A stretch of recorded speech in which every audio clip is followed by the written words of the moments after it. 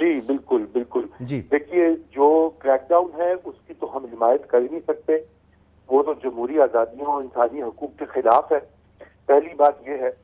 دوسری بات یہ ہے کہ ابھی جو آپ ذکر کر رہے تھے یہ مسئلہ کہیں بڑا ہے پری پول ریگنگ سے، اور یہ مسئلہ ہے پاکستان میں سپریم کورٹ کے فیصلے کو رد کرنا، اس انداز سے یہ ایک غلط پریسیڈنٹ بن گیا ہے۔ اب کل کو کوئی حکومت جو ہوگی اس کو کوئی فیصلہ نہیں پسند ہوگا سپریم کورٹ کا، تو وہ کہے گی کہ ہم اس کے اوپر امپلیمنٹ نہیں کریں گے۔ تو اس سے کیا ہوا ہے کہ ادارے کا نقصان ہوا ہے، ریاست کا نقصان ہوا ہے، اور مستقبل کی جو ہماری جنریشن ہے ان کا نقصان ہوا ہے، یہ بات ہے۔ دوسری بات، آپ حکومت کا ذکر کر کے دیکھیے، بات صاف کرنی چاہیے۔ اب یہ معاملہ حکومت کا نہیں، حکومت کے پیچھے ہے اسٹیبلشمنٹ، حکومت تو آگے ہے، اسٹیبلشمنٹ در حقیقت نہیں چاہتی کہ یہ انتخابات ہوں۔ سر یہ دیکھیں یہ تو اس وقت ہو سکتا ہے نا جب ہماری سیاسی جماعتیں یہ سمجھتی ہوں۔ اگر اس وقت میاں نواز شریف صاحب، کیونکہ آج یہ بات جب میں کر رہا ہوں تو آج ہم اینیورسری منا رہے ہیں چارٹر آف ڈیموکریسی کی، اور جو چارٹر آف ڈیموکریسی تھا اس کی تو روح یہی تھی کہ سیاسی فیصلے سیاسی لوگوں کو کر دیں، لیکن سیاسی فیصلے یہ چاہتے ہیں کہ انہیں بے ساکی ملے، تو اس میں قصور تو سیاسی قوتوں کا ہے۔ جی دیکھیے سیاسی قوتوں کا بھی قصور ہے، لیکن جیسے کہ اب تو عمران خان صاحب یہ کہہ چکے ہیں، بارہا کہہ چکے ہیں، بڑے واضح انداز میں انہوں نے جو موجودہ آرمی چیف ہے ان کا ذکر کیا ہے۔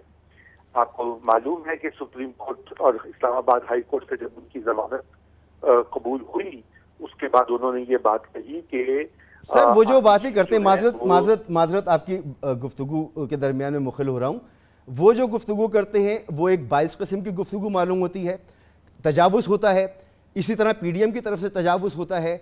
اصل میں تو آئین پر عمل نہیں ہو رہا، اور آئین پر عمل اگر مولانا فضل الرحمان کہیں کہ جی آئین پر عمل ہوگا، اگر نواز شریف صاحب کہیں آئین پر عمل ہوگا، زرداری صاحب کہیں آئین پر عمل ہوگا، سیاسی مصلحتیں یہ بالائے طاق رکھ دیں، کس کی جرت ہے جو اس عمل کو روک سکتا ہے؟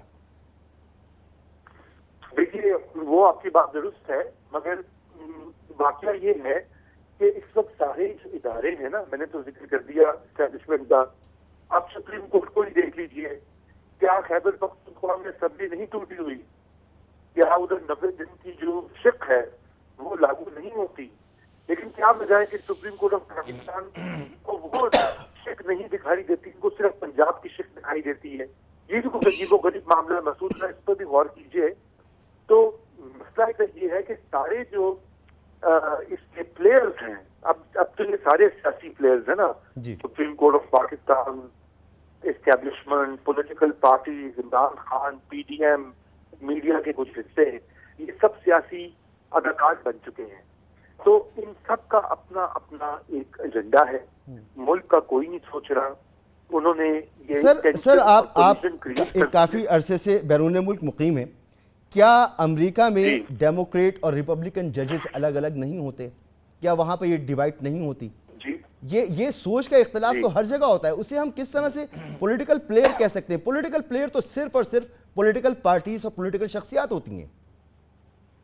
جس طریقے سے آرٹیکل 63A کی تشریح کی سپریم کورٹ آف پاکستان نے، ایک فیصلے میں کچھ کی، دوسرے فیصلے میں کچھ کی، ٹھیک ہے، اس سے یہ کرائسس ٹریگر ہوا اور وہ انجینئر ہوا۔ یہ باتیں کئی میں نہیں یہ کہتا بھائی جان، یہ بہت سارے ملک کے جو ٹاپ کے ماہر قانون ہیں وہ لکھ چکے ہیں، اس کے اوپر کہہ چکے ہیں یہ بات بارہا، اور ان کو بھی چھوڑ دیجیے، خود سپریم کورٹ کے جج صاحبان جسٹس اطہر من اللہ، جسٹس منصور علی شاہ، جسٹس مندو خیل تحریری طور پر یہ باتیں لکھ چکے ہیں اور کہہ چکے ہیں۔ میں صرف وہی دہرا رہا ہوں آپ کے لیے اور آپ کے ناظرین کے لیے۔ اس وقت مسئلہ یہ ہے کہ سپریم کورٹ آف پاکستان کو سیاسی امور میں مداخلت نہیں کرنی چاہیے تھی۔ یہ معاملہ سیاستدانوں کا تھا اور پارلیمان کا تھا، ان کو ہینڈل کرنا چاہیے تھا۔ انہوں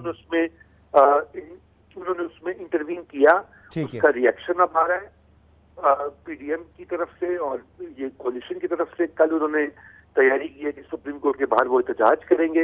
اس سے پہلے آپ دیکھ چکے کہ عمران خان کی پارٹی ورکرز جو ہیں وہ کور کمانڈر لاہور کا گھر جلا چکے ہیں۔ میں سر واپس آتا ہوں آپ کے پاس، یہ جو دھرنا ہے اس کے حوالے سے بھی میں آپ کی رائے جانوں گا، لیکن عامر ضیاء صاحب، سپریم کورٹ کے لیے یہ لفظ یہاں پر پہلے بھی استعمال ہوا کہ اسے نہیں کودنا چاہیے تھا، اسے انٹروین نہیں کرنا چاہیے تھا۔ پہلی تاریخ آئی 30 اپریل کی الیکشن کے لیے، دوسری تاریخ جو ہے وہ حکومت نے دی 8 اکتوبر کی۔ تحریک انصاف پہنچ گئی کہ جی آئین یہ کہتا ہے تو ہمیں آئین کے مطابق تاریخ لے کر دیں۔ تو اس میں سپریم کورٹ خود سے آئی یا یہ سیاسی جماعتیں گئیں، چاہے وہ تحریک انصاف ہو یا ایکس وائی زی کوئی بھی؟ اس کو یہ کہہ دینا کہ سپریم کورٹ خود میں نے پڑی۔ شروع میں عرض کیا تھا نا، جی میں عرض ہی کروں جو میں نے شروع میں عرض کیا تھا نا، وہ نظر امی سے وہ جان کی امان پاؤں تو عرض کروں کہ اگر حکومت جو ہے آئین کے حساب سے انتخابات کرا رہی ہوتی تو کوئی مسئلہ ہی نہیں ہوتا، سپریم کورٹ کو کودنے کی ضرورت ہی نہ ہوتی۔ سپریم کورٹ کے پاس لوگ اس لیے پہنچے کہ جناب جب حکومت اور آپ کے الیکشن کمیشن آف پاکستان اپنی آئینی ذمہ داریاں پوری کرنے سے انکاری تھا، اس کے بعد سپریم کورٹ کا رول شروع ہوتا ہے، ٹھیک ہے نا۔ یہاں پر میں اس کی بات کروں نا۔ اچھا دوسری بات اگر آپ مجھے اجازت دیں کہ جو بہت اہم ہے، ہم لوگ مطلب کہہ رہے ہیں کہ جی سیاستدانوں میں اللہ میاں نے عقل سلیم نہیں دی، اپنے مسئلے حل نہیں کر پا رہے، اور واقعی نہیں کر پا رہے۔ میں سمجھتا ہوں کہ پارٹ آف دا پرابلم بنی ہوئی ہے پارلیمنٹ۔ تو بھائی ایک پولیٹیکلی انکریکٹ بات کروں گا میں، لوگوں کو پسند نہیں آتی لیکن میں دہراؤں گا اس بات کو۔ میں سمجھتا ہوں کنجی اس کرائسس سے نکلنے کی نا وہ ملٹری اسٹیبلشمنٹ کے پاس ہے۔ مانا کہ اب باجوہ صاحب نے اعلان کر دیا تھا کہ ہم نیوٹرل ہو گئے اور اب اے پولیٹیکل ہو گئے، ٹھیک ہے نا، لیکن وہ جو ان کا اسٹیٹمنٹ ہے، وہ ریٹائر ہو چکے ہیں، ان کا جو اسٹیٹمنٹ ہے ان سے بہت سارے جو ان کے پرانے جرنلز ہیں، ان سے پہلے کے جرنل ان سے اتفاق نہیں کرتے، کیونکہ دیکھیں نا فوج آپ بطور انسٹیٹیوشن وہ مشرف صاحب کو آج بھی اون کرتی ہے، جنرل ضیاء الحق کو بھی اون کرتی ہے اور صدر ایوب کو بھی اون کرتی ہے، ٹھیک ہے نا۔ یہ تمام وہ لوگ تھے کہ جن کے بقول باجوہ صاحب نے ان کے اوپر چارج شیٹ کیا تھا کہ انہوں نے مداخلت کی۔ ہمارے ہاں اگر ہم ان کی بات کو مان لیتے ہیں کہ جی اس کے بعد جب باجوہ صاحب نے اعلان کیا کہ ہم نیوٹرل ہو گئی ہماری فوج، ٹھیک ہے نا، اس کے بعد میں سمجھتا ہوں کہ اس ملک میں بحران پیدا ہو گیا سیاسی، کیونکہ بہت سارے لوگ ہم جیسے سمجھتے ہیں کہ کیونکہ فوج اپنے روایتی کردار سے ہٹی تو اس کے بعد کیونکہ ہمارے مطلب ہے جو سیاستدانوں کو تو آپ کو پتہ ہی کہ چال چلن کیسا ہے ماشاءاللہ، تو اس کے بعد سے کرائسس شروع ہو گیا۔ تو فوج کو اپنے روایتی کردار پہ آنا ہے، عوامی عامر حقوق صاحب کے ساتھ کھڑا معذرت، ہونا چاہیے، میں بھی آپ سے جان اور کی ایک جو امان تہمت پاؤں لگی تو ہے عرض فوج کروں پر، آخری کہ جملہ، یہ تو بڑا اچھا کام ہوا نا جی جی کہ فروری میں جنرل باجوہ صاحب نے اعلان کر دیا اور اس کے بعد فوج نے اپنے آپ کو ڈسٹنس کر لیا سیاست سے۔ اب یہ آہستہ ایک جو تاثر ہے اس کو ختم ہونے میں شاید کچھ وقت لگے گا، تو یہ تو اچھا ہوا۔ ہم جو چاہتے تھے 75 سالوں سے وہ ہو گیا، اب مشکلات آ رہی ہیں، ان مشکلات سے نکلنے کی بات ہونی چاہیے۔ یہ بات کیوں ہونی چاہیے کہ وہ واپس سے وہی سب کچھ ریورس ہو جائے؟ جی سر، میرا تھیسس کچھ اور ہے۔ میرا تھیسس یہ ہے کہ پاکستان کے آبجیکٹیو حالات یہ کہتے ہیں کہ سول اور ملٹری لیڈرشپ کو مل کر اس ملک کو چلانا ہے۔ ٹھیک ہے، اگر آپ قطع تعلق کر لیں گے تو آپ نے دیکھ لیا بحران کیسا ہو گیا، کتنا جوتیوں میں دال بٹ رہی ہے، اب ملک کی کیا حالت اظہار ہو گئی ہے، تقسیم در تقسیم ہے۔ تو فوج کو وہ کردار، فوج کا کردار کیا تھا؟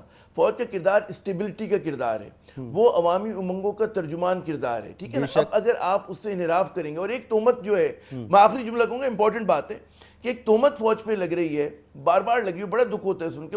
ایک تہمت یہ کہ جی وہ غالباً مطلب ہے کہ الزام ہے کہ وہ جو بدعنوان عناصر ہیں ان کی کہتے ہیں نا محافظ بن گئی ہے پی ڈی ایم کی، شریف خاندان کی۔ اب یہ الزام ہے، فوج کو اس الزام کو دھونا ہے۔ بالکل دیکھیں آپ یاد کریں کیانی صاحب جب تھے، پریزیڈنٹ زرداری کی حکومت تھی، لیکن ایک ڈسٹنس تھا، مطلب ہے کوئی یہ نہیں کہہ سکتا تھا کیانی صاحب پہ کہ جناب آپ ان کے اعمال کے ذمہ دار ہیں۔ راحیل شریف صاحب تھے، راحیل شریف صاحب ٹھیک عامر بھائی بالکل آپ کا پوائنٹ پہنچ رہا ہے، اعمال کے ذمہ دار ہیں۔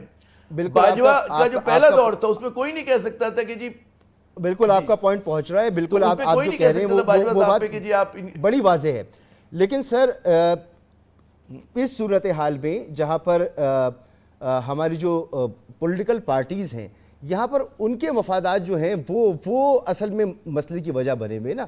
یہ تو بڑا اچھا ہو گیا کہ جی فوج نے ایک پوزیشن لے لی، اب وہ نہیں ہے، لیکن یہ ضرور فوج نے بتایا ہے کہ وہ اپنی حکومت، جو بھی حکومت وقت ہوگی، کسی بھی پارٹی کی حکومت وقت ہوگی، جو بھی الیکٹ ہو کر آئے گا، جو پارلیمنٹ میں ہوگا، وہ فوج اس کے پیچھے کھڑی ہوگی۔ مگر اس کے غیر آئینی کام نہیں مان سکتی، یہ غیر آئینی تو نہیں ہے نا، یہ تو آئینی کام نہیں مان سکتی۔ اگر یہ پارلیمنٹ کہتی ہے ہم انتخابات نہیں کراتے، ہم اس ملک کو راجواڑے کی طرح چلائیں گے، تو فوج کو اس بات کو نہیں مان سکتی۔ صحیح، ٹھیک ہے سر، مجھے بریک کی طرف جانا ہے، بریک کے بعد گفتگو کو آگے بڑھاتے ہیں۔ یہ بڑی حساس گفتگو ہے اور اس کو صحیح معنوں میں گڑمڑ ہوئے بغیر ویورز تک پہنچنا بہت ضروری ہے کہ جو فوج کا کردار ہے وہ ایک آئینی کردار ہے۔ جو بھی حکومت وقت ہوگی فوج نے اس کے پیچھے کھڑا ہونا ہے، ایکس وائی زی، چاہے وہ میاں نواز شریف کی ہو، چاہے وہ آصف علی زرداری صاحب کی ہو، چاہے وہ عمران خان صاحب کی ہو، مولانا فضل الرحمان کی ہو، فوج اپنی حکومت کے ساتھ، اپنی ریاست کے ساتھ کھڑی ہوئی ہے۔ جہاں تک ان الیکشن کا معاملہ ہے تو اس میں جو ایک موقف ہے وہ بہت واضح موقف ہے کہ ملک کے اس وقت جو حالات ہیں, ضمینی حقائق ہیں, وہ یہ ہیں کہ سیکیورٹی فراہم نہیں کی جا سکتی. اب سوال یہ ہے کہ اگر فوج سیکیورٹی فراہم نہیں کرتی تو پولیس, دیگر ادارے وہ کیوں نہیں کر سکتے؟ اگر یہ کیا لازمی ہے کہ ایک ہی وقت ایک ہی دن میں پورے ملک میں الیکشن ہو؟ کیوں نہ دنیا کے دوسرے ممالک کی طرح ہم قسطوں میں الیکشن کر لیں, ہم جگہوں کو چھوٹا کر لیں کہ ہمیں سیکیورٹی اور دیگر چیزیں جو ہیں ان میں آسانی ہو. تو کئی تجاویز ہیں جن پہ بات ہو سکتی ہے. ایک بریک کے بعد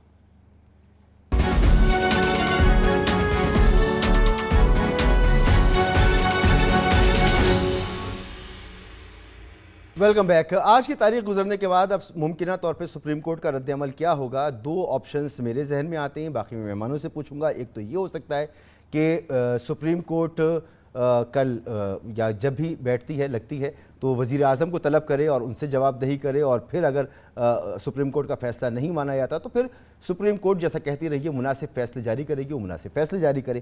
دوسرا یہ کہ آئین کے مطابق اگر سپریم کورٹ کے کسی فیصلے پر عمل نہیں ہوتا تو سپریم کورٹ از خود ایگزیکٹو ہو یا دیگر ادارے ہوں ان کا اختیار اپنے ہاتھ میں لے سکتی ہے اور اپنے فیصلوں کو نافذ العمل کروا سکتی ہے. کس آپشن کی طرف جا سکتی ہے؟ ارشاد عارف صاحب, آپ کو کیا لگتا ہے کہ فائنلی سپریم کورٹ کی ڈائریکشن کیا ہوگی؟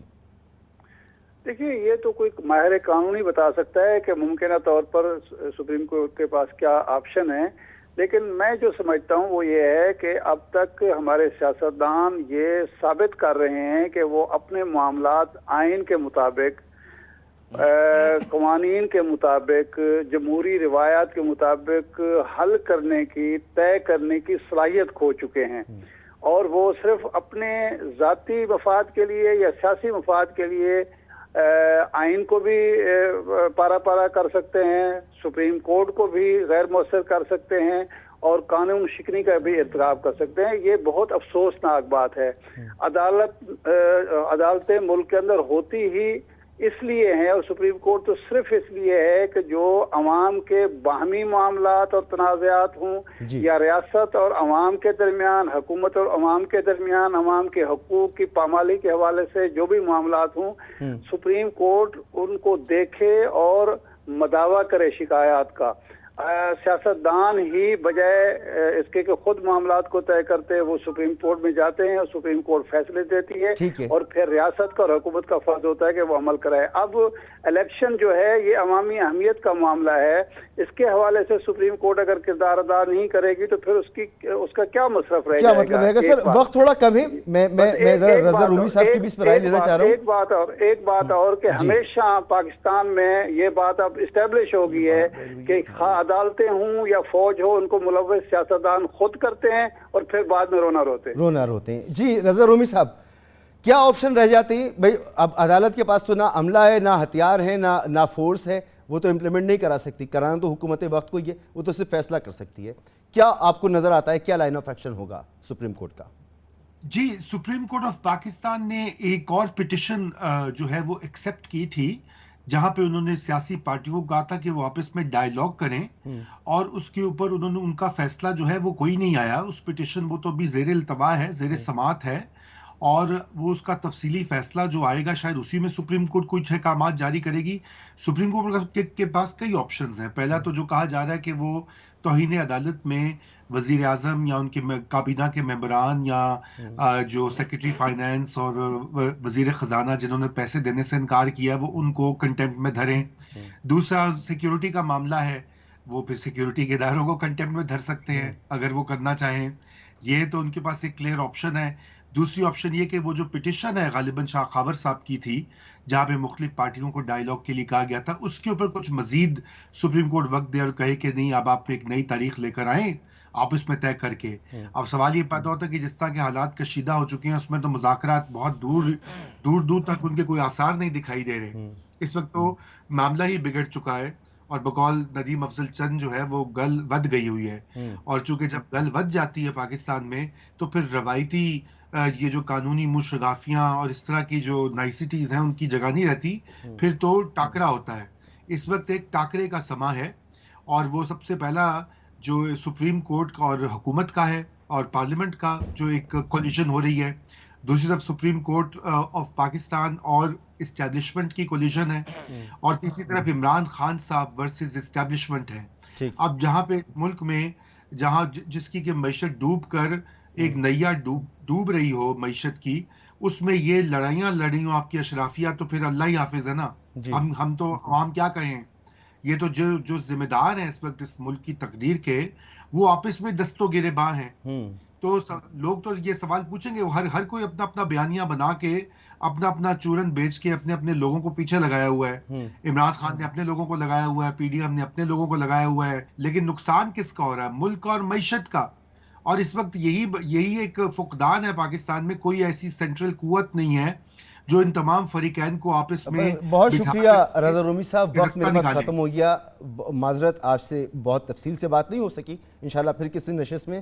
بہت شکریہ آپ کا ارشاد عارف صاحب، آپ کا بہت شکریہ. نذیر لغاری صاحب پروگرام میں شامل تھے، ان کا شکریہ. عامر ضیاء صاحب آپ کا بھی بہت بہت شکریہ.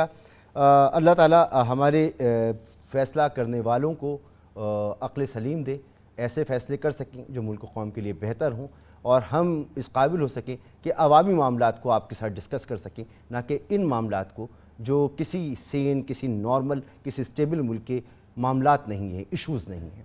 اجازت دیجیے، اللہ حافظ.